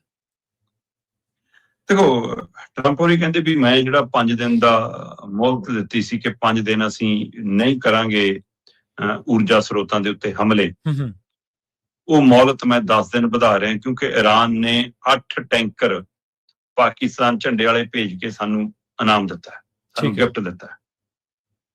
ਵੈਸੇ ਤਾਂ ਈਰਾਨ ਕਹਿ ਰਿਹਾ ਵੀ ਕਿ ਇਹ ਰਾਹ ਸਾਡਾ ਹੈ ਤੇ ਅਸੀਂ ਤਾਂ ਇੱਥੋਂ ਟੱਪਣ ਨਹੀਂ ਦਿੰਦੇ, ਕੁਛ ਵੀ ਫਾਲਤੂ ਚੀਜ਼ ਜੋ ਮਰਜ਼ੀ ਕਰ ਲਓ ਤੁਸੀਂ। ਤੇ ਉਹ ਕਹਿੰਦੇ ਵੀ ਕਿ ਇੱਥੋਂ ਸਿਰਫ ਸਾਡੇ ਦੋਸਤ ਮੁਲਕ ਲੰਘ ਸਕਦੇ ਨੇ, ਉਹ 'ਚ ਚਾਹੇ ਰੂਸ ਹੋਵੇ, ਚਾਹੇ ਚੀਨ ਹੋਵੇ, ਤੇ ਭਾਰਤ ਨੂੰ ਵੀ ਉਹਨੇ ਸੂਚੀ 'ਚ ਰੱਖਿਆ। ਤੇ ਬਾਕੀਆਂ ਨੂੰ ਕਹਿੰਦੇ ਅਸੀਂ ਦੇਖਾਂਗੇ ਕਿਹਨੂੰ ਲੰਘਣ ਦੇਣਾ, ਕਿਹਨੂੰ ਨਹੀਂ। ਤੇ ਇਸ ਲਈ ਪਰ ਟਰੰਪ ਕਹਿ ਰਿਹਾ ਕਿ 8 ਪਾਕਿਸਤਾਨੀ ਮਤਲਬ ਬੇੜੇ ਲੰਘੇ ਨੇ ਜੀ, ਲੰਘਾਏ ਗਏ ਨੇ। ਪਰ ਈਰਾਨ ਕਹਿੰਦਾ ਕਿ ਸਾਡੀ ਨਾ ਕੋਈ ਗੱਲਬਾਤ ਚੱਲਦੀ ਹੈ। ਟਰੰਪ ਕਹਿੰਦਾ ਮੈਨੂੰ ਤਾਂ ਉਹ ਆਫਰ ਦੇ ਰਹੇ ਨੇ ਕਿ ਸਾਡਾ ਹੀ ਸੁਪਰੀਮ ਲੀਡਰ ਬਣ ਜਾ, ਤੂੰ ਹੀ ਬਣ ਜਾ। ਅੱਛਾ। ਕਹਿੰਦਾ ਮੈਂ ਥੈਂਕ ਯੂ ਕਹਿਤਾ ਕਿ ਮੈਂ ਨਹੀਂ ਬਣਨਾ, ਪਰ ਮੈਂ ਹੁਣ ਇਹ ਹਮਲੇ ਜਿਹੜੇ ਊਰਜਾ ਦੇ ਸਰੋਤਾਂ ਤੇ ਨੇ, ਇਹਨੂੰ 5 ਦਿਨ ਦੀ ਮੋਹਲਤ ਅੱਜ ਮੁੱਕ ਰਹੀ ਸੀ, ਉਹ ਜਿਹੜੀ ਪਿਛਲੀ 5 ਦਿਨ ਦੀ ਸੀ। ਠੀਕ ਹੈ ਜੀ। ਪਰ ਇਹ ਸਭ ਦੇ ਦਰਮਿਆਨ ਕੁਝ ਇਨਪੁਟ ਇਹ ਆ ਰਹੇ ਨੇ ਜਿਹੜੇ ਕਿ ਤੁਹਾਡੇ ਕੋਲ ਮੇਰੇ ਨਾਲ ਵੱਧ ਜਾਣਕਾਰੀ ਹੋਏਗੀ ਉਸ ਹਵਾਲੇ ਨਾਲ, ਕਿ ਅਮਰੀਕਾ ਨੇ ਜਿਹੜੇ ਜ਼ਮੀਨੀ ਫੌਜੀ ਨੇ ਉਹ ਉਤਾਰਨ ਦੀ ਵੀ ਤਿਆਰੀ ਕਰ ਲਈ ਹੈ। ਜੀ ਜੀ। ਕਿ ਸ਼ਾਇਦ 3000 ਤੋਂ ਲੈ ਕੇ 10000 ਤੱਕ ਗਰਾਊਂਡ ਦੇ ਉੱਤੇ ਫੌਜੀ। ਹੁਣ ਇਹ ਫੌਜੀ ਉਹੀ ਜਿਹੇ ਤਾਂ ਹੋਣਗੇ ਨਹੀਂ ਕਿ ਦੁਨਾਲੀ ਲੈ ਕੇ ਜਾਣਗੇ ਜੀ ਤੇ ਖਖੰਡਿਆਂ 'ਚ ਲੰਘਣਗੇ। ਅੱਜ ਦੇ ਅਮਰੀਕੀ ਫੌਜੀ ਤਾਂ ਪੂਰੀ ਤਰ੍ਹਾਂ ਆਪਣੇ ਆਪ 'ਚ ਪੂਰੇ ਟੈਂਕ ਮਜ਼ਾਈਲ ਨੇ, ਉਹ ਸਹੀ ਹੈ, ਸਹੀ ਜਿੰਨੇ ਸਾਧਨ ਸੰਪन्न ਹੁੰਦੇ ਨੇ, ਜੋ ਕੁਛ ਸੋ ਇਸ ਲਈ ਇਹ ਲੜਾਈ ਜੇ ਧਰਾਤਲ ਦੀ ਲੜਾਈ ਬਣਦੀ ਹੈ ਫਿਰ ਹੋਰ ਖਤਰਨਾਕ ਹੋਏਗੀ। ਤੇ ਇਹ ਕਹਿੰਦੇ ਵੀ ਕਿ ਆਪਾਂ ਜੋ ਮਰਜ਼ੀ ਹੋ ਜਾਵੇ, ਹੌਰਮੁਰਜ਼ ਵਾਲਾ ਉਹ ਰਾਹ ਖਿਲਾ ਕੇ ਹਟਣਾ। ਉਹ ਕਹਿੰਦੇ ਅਸੀਂ ਤਾਂ ਬਾਬ ਅਲ ਮਦੇਬ ਸਟੇਟ ਨੂੰ ਵੀ ਬੰਦ ਕਰਾਂਗੇ, ਸੌਰਾ ਵੀ ਬੰਦ ਕਰਾਂਗੇ। ਅੱਛਾ, 12% ਉੱਥੋਂ ਲੰਘਦਾ, ਚਾਹੇ ਉਹ ਦੂਰ ਹੈ ਕਾਫੀ ਈਰਾਨ ਤੋਂ, ਪਰ ਉਹ ਨੇੜੇ ਹੈ ਇਹਨਾਂ ਦੇ, ਜਿੱਥੇ ਅਮਰੀਕਾ ਦਾ ਮਿਲਟਰੀ ਬੇਸ ਬਣਿਆ ਹੋਇਆ ਉਹਦੇ ਨੇੜੇ ਆ ਉਹ। ਸੋ ਇਹ ਇਸ ਲਈ ਕਹਿੰਦੇ ਅਸੀਂ ਉੱਥੇ ਜਾ ਕੇ ਉਹਨੂੰ ਵੀ ਬੰਦ ਕਰ ਦਾਂਗੇ। ਫਿਰ ਲਗਾ ਕੇ ਦਿਖਾਓ 12% ਉੱਥੋਂ ਮਤਲਬ ਕਿ ਆਮਦ ਹੈ ਸਾਡੇ ਤੇਲ ਦੀ ਚੀਜ਼ਾਂ ਦੀ, ਇਹਨਾਂ ਦੀ। ਠੀਕ ਹੈ। ਤੇ ਜੇ ਉਹ ਵੀ ਰਾਹ ਬੰਦ ਹੁੰਦਾ ਇੱਕ ਹੋਰ, ਤਾਂ ਫਿਰ ਦੁਨੀਆ ਦੀ ਸਥਿਤੀ ਕੀ ਹੋਊਗੀ, ਇਹ ਦੇਖਣ ਵਾਲੀ ਗੱਲ। ਸੋ ਇਸ ਲਈ ਟਰੰਪ ਦੇ ਪਲ ਪਲ ਬਦਲਦੇ ਬਿਆਨ ਬੋਲ, ਨਹੀਂ ਤਾਂ ਫਿਰ ਜਿਸ ਅਹੁਦੇ ਤੇ ਟਰੰਪ ਹੈਗੇ ਨੇ ਉੱਥੋਂ ਇੱਕ ਵਾਰੀ ਇੱਕ ਸੁਨੇਹਾ ਆਵੇ ਤੇ ਲੋਕਾਂ ਨੂੰ ਹੋ ਜਵੇ ਲੈ ਵੀ ਇਹ ਹੋ ਗਿਆ। ਹੁਣ ਕੁਛ ਵੀ ਆ ਜਾਵੇ ਉਹਦੇ ਤੇ ਯਕੀਨ ਨਹੀਂ ਹੋ ਪਾ ਰਿਹਾ। ਇੱਕ ਪਾਸੇ ਗੱਲਾਂ ਇਹ ਨੇ ਕਿ ਜੰਗ ਹੋਰ ਤਿੱਖੀ ਹੋਊਗੀ, ਦੂਏ ਪਾਸੇ ਤੁਸੀਂ ਕਹਿੰਦੇ ਹੋ ਅਸੀਂ ਰਾਹ ਖਿਲਾ ਹੀ ਲੈਣਾ ਹੈ, ਤੀਏ ਪਾਸੇ ਤੁਸੀਂ ਕਹਿੰਦੇ ਹੋ ਸਮਝੌਤਾ ਹੋ ਗਿਆ, ਬਸ ਅਸੀਂ ਜਿੱਤ ਗਏ, ਹੈ ਨਾ, ਈਰਾਨ ਮੰਨ ਗਿਆ, ਚੌਥੇ ਪਾਸੇ ਤੁਸੀਂ ਕਹਿੰਦੇ ਹੋ ਕਿ ਸਾਨੂੰ ਗਿਫਟ ਭੇਜਤਾ, ਫਿਰ ਕਹਿੰਦੇ ਮੈਨੂੰ ਇਹ ਮੁਖੀ ਲਾਉਣ ਲੱਗੇ ਨੇ। ਈਰਾਨ ਕਹਿੰਦਾ ਅਸੀਂ ਕਿਉਂ ਲਾਵਾਂਗੇ, ਅਸੀਂ ਤਾਂ ਲੜਾਈ ਲਈ ਤਿਆਰ ਹਾਂ, ਤੂੰ ਆ ਜਾ, ਜਿੱਥੇ ਆਉਣਾ ਗਰਾਊਂਡ ਤੇ ਆਉਣਾ ਉਹਦੀ ਤਿਆਰੀ ਹੈ। ਸੋ ਇਸ ਲਈ ਦਾ ਪਤਾ ਨਹੀਂ ਸਥਿਤੀ ਕਿੱਧਰ ਨੂੰ ਜਾ ਰਹੀ ਹੈ। ਇਹ ਸਾਰੀ ਚਲਦੀ ਦੇ ਵਿਚਾਲੇ ਪਾਕਿਸਤਾਨ ਤੇ ਅਫਗਾਨਿਸਤਾਨ ਦੀ ਜੰਗ ਫਿਰ ਛਿੜ ਪਈ। ਸਹੀ ਹੈ। ਕਹਿੰਦੇ ਜੀ ਅਸੀਂ ਈਦ ਕਰਕੇ ਰੁਕੇ ਸੀ। ਮਤਲਬ ਜੇ ਅੱਲਾ ਨੂੰ ਮੰਨਦੇ ਹੋ ਤਾਂ ਅੱਲਾ ਦਾ ਦਿਨ ਇੱਕੋ ਦਿਨ ਹੁੰਦਾ। ਸਹੀ ਹੈ। ਉਹ ਬੰਦਿਆਂ ਚ ਇੱਕੋ ਦਿਨ ਆਉਂਦਾ, ਬਾਕੀ ਦਿਨਾਂ ਚ ਹੈ ਨੀਗਾ। ਫਿਰ ਇਹ ਦੱਸੋ ਨਾ ਮੈਨੂੰ, ਫਿਰ ਇਹ ਕੀ ਹੈ ਫਰਕ? ਉਸ ਦਿਨ ਨਿਕਲਾਂ ਜੀ, ਬਾਕੀ ਦਿਨ ਲੜਾਂਗੇ ਅਸੀਂ। ਤੇ ਉਹ ਲੜਾਈ ਜਿਹੜੀ ਛਿੜੀ ਹੈ, ਤੇ ਇੱਧਰ ਪ੍ਰਧਾਨ ਮੰਤਰੀ ਦੇ ਬੋਲਾਂ ਚ ਜੇ ਝਾਤ ਮਾਰੋਗੇ ਤਾਂ ਇੰਝ ਲੱਗਦਾ ਜਿਵੇਂ ਸਾਡੀਆਂ ਫੌਜਾਂ ਨੂੰ ਵੀ ਤਿਆਰ ਰਹਿਣ ਲਈ ਕਿਹਾ ਗਿਆ ਕਿ ਭਾਰਤ ਦੀਆਂ ਬੂਹਾਂ ਤੱਕ ਜੰਗ ਦੀ ਅੱਗ ਵੀ ਆ ਸਕਦੀ ਹੈ, ਸਾਡੀਆਂ ਦੇਲੀਆਂ ਤੱਕ ਆ ਸਕਦੀ ਹੈ, ਜੰਗ ਦਸਤਕ ਦੇ ਸਕਦੀ ਹੈ। ਇਹ ਪਹਿਲੋਂ ਵੀ ਫਿਕਰ ਖੜਾ। ਸੋ ਕਈ ਪਾਸਿਆਂ ਚੋਂ ਮੁਲਕ ਦੇ ਲੋਕ ਫਿਕਰਮੰਦ ਨੇ, ਤੇ ਪਰ ਸਾਡੀਆਂ ਸਰਕਾਰਾਂ, ਸਿਸਟਮ ਉਹਨਾਂ ਨੂੰ ਯਕੀਨ ਦਿਵਾਉਣ ਚ ਨਾਕਾਮਯਾਬ ਹੈ। ਤੇ ਟਰੰਪ ਦੀਆਂ ਲਗਾਤਾਰ ਆਉਂਦੇ ਟਵੀਟ, ਲਗਾਤਾਰ ਆਉਂਦੇ ਬੋਲ ਲੋਕਾਂ ਨੂੰ ਨਵਾਂ ਫਿਕਰ ਪੈਦਾ ਕਰ ਰਹੇ ਨੇ, ਲੋਕਾਂ ਚ ਨਵੀਂ ਚਿੰਤਾ ਖੜੀ ਕਰ ਰਹੇ। ਉਹ ਤਾਂ ਕਰ ਹੀ ਰਹੇ ਨੇ ਜੀ। ਜਿਹੜੇ ਦੇਸ਼ ਦੇ ਆਗੂ ਜਿਹੜੇ ਰੰਗ ਲਾ ਰਹੇ ਨੇ, ਉਹ ਉਹਨਾਂ ਕਰਕੇ ਹੋਰ ਤੌਖਲੇ ਵੱਧ ਰਹੇ ਨੇ, ਕਿਉਂਕਿ ਉਹਨਾਂ ਨੇ ਤਾਂ ਕੁਛ ਕਹਿਣਾ ਨਹੀਂ। ਅੱਜ ਕਿੰਨੇ ਦਿਨਾਂ ਬਾਅਦ ਆਪਾਂ ਗੱਲ ਕਰਕੇ ਹਟੇ, ਮੀਟਿੰਗ ਸੱਦ ਲਈ, ਮੀਟਿੰਗ ਤੋਂ ਬਾਅਦ ਹੋਣਾ ਕੀ ਹੈ ਹਜੇ ਕੁਛ ਸਪਸ਼ਟ ਨਹੀਂ ਗਾ। ਸੋ ਇਹੋ ਜਿਹੇ ਹਾਲਾਤਾਂ ਦੇ ਵਿੱਚ ਤਾਂ ਲੋਕਾਂ ਦੇ ਤੌਖਲੇ ਸਗੋਂ ਸ਼ਰਮਾ ਜੀ ਦੁੱਗਣੇ ਤਿੱਗਣੇ ਹੋ ਜਾਂਦੇ ਜੀ। ਤੇ ਇਹਨਾਂ ਖਾਸ ਖਬਰਾਂ ਤੇ ਖਾਸ ਜਾਣਕਾਰੀਆਂ ਦੇ ਲਈ ਸ਼ਰਮਾ ਜੀ ਤੁਹਾਡਾ ਬਹੁਤ ਧੰਨਵਾਦ ਜੀ। ਸਤਿ ਸ਼੍ਰੀ ਅਕਾਲ ਜੀ। ਪ੍ਰੋਗਰਾਮ ਖਬਰ ਤੇ ਨਜ਼ਰ ਨੂੰ ਆਪਾਂ ਇੱਥੇ ਸਮਾਪਤ ਕਰਾਂਗੇ। ਤੁਹਾਡਾ ਸਾਰਿਆਂ ਦਾ ਵੀ ਬਹੁਤ ਧੰਨਵਾਦ। ਸਤਿ ਸ਼੍ਰੀ ਅਕਾਲ। ਇਸੇ ਤਰ੍ਹਾਂ ਜੁੜੇ ਰਹੋ ਪੰਜਾਬੀ ਰੇਡੀਓ USA ਦੇ।